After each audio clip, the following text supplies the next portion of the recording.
ভোটের ট্রেনিং করতে আসা ব্যক্তিদেরকে নিম্নমানের খাবার দেওয়াতেই ক্ষোভ প্রকাশ। ঘটনাটি ঘটেছে খাতড়া এলাকায়। খাতড়া কংসাবতী শিশু বিদ্যাপীঠেই এই ট্রেনিং চলছিল, যেখানে প্রিসাইডিং অফিসার হিসেবে যারা ভোট গ্রহণ করতে যাবেন তাদের এই প্রশিক্ষণ চলছিল। সেখানে নিম্নমানের খাবার দেওয়াতেই তারা ক্ষোভ প্রকাশ করেন। যদিও এই নিম্নমানের খাবার নতুন বিষয় নয়, রাজ্যে বহুবার মিড ডে মিলে নিম্নমানের খাবার দেওয়াতেই অসন্তোষ প্রকাশ করেছেন মানুষ। তা সংবাদ মাধ্যমে উঠে এসেছে বহুবার। এবারে বিষয়টা উঠে এলো অন্যভাবে।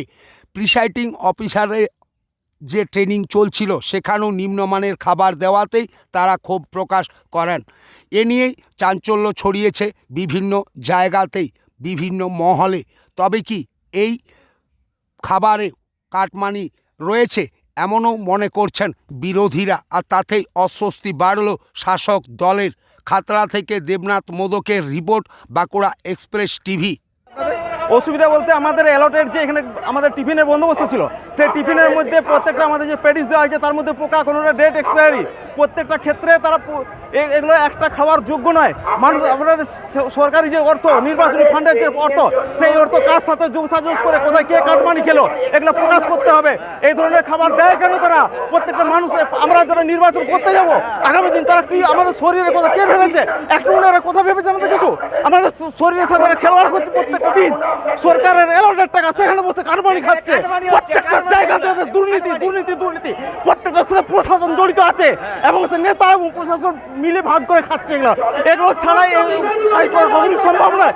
আজকে যারা দায় ঝাড়তে চাইছে তারা কিন্তু আগামী দিনে এই দায় তাদেরকে নিতে হবে। দায় ঝাড়ে পরিত্রাণ পাবে না। নির্বাচনের সাথে যুক্ত খাতার সাথে প্রত্যেকটা যারা জড়িত রয়েছে তাদেরকে পর্যন্ত প্রয়োজনে অ্যারেস্ট করা হোক, এই দাবি আমরা রাখছি। জল, পানীয় জল গোড়া শুকিয়ে গেছে, একটু পানীয় জলের কোনো ব্যবস্থা নেই, একটা জল পর্যন্ত কোনো ব্যবস্থা নেই। যেখানে যা দিয়েছে টিফিন সেটাও দিয়েছে একটা নিম্নমানের, একবারে অত্যন্ত নিম্নমানের খাবার। এই গরমের খাবারের কি বন্দোবস্ত আপনারা দেখুন। সেখানে কিছু স্ন্যাক্স, কিছু ড্রাই ফ্রুটস এই জাতীয় দেওয়া হয়েছে। এগুলোর জন্য এখানে ট্রেনিং দিচ্ছে 10টা থেকে 5টা পর্যন্ত ট্রেনিংয়ের ব্যবস্থা। সেখানে 12টার মধ্যে তাদের কোথায় ট্রেনিং কী হয়ে গেল বুঝতে পারলাম না। তাদের প্রত্যেকটা প্রশাসন এর মধ্যে জড়িত রয়েছে। এবং আমার নাম সুধীর মণ্ডল। আপনি কিসের ট্রেনিং করতে এসেছেন? আমি প্রিসাইডিং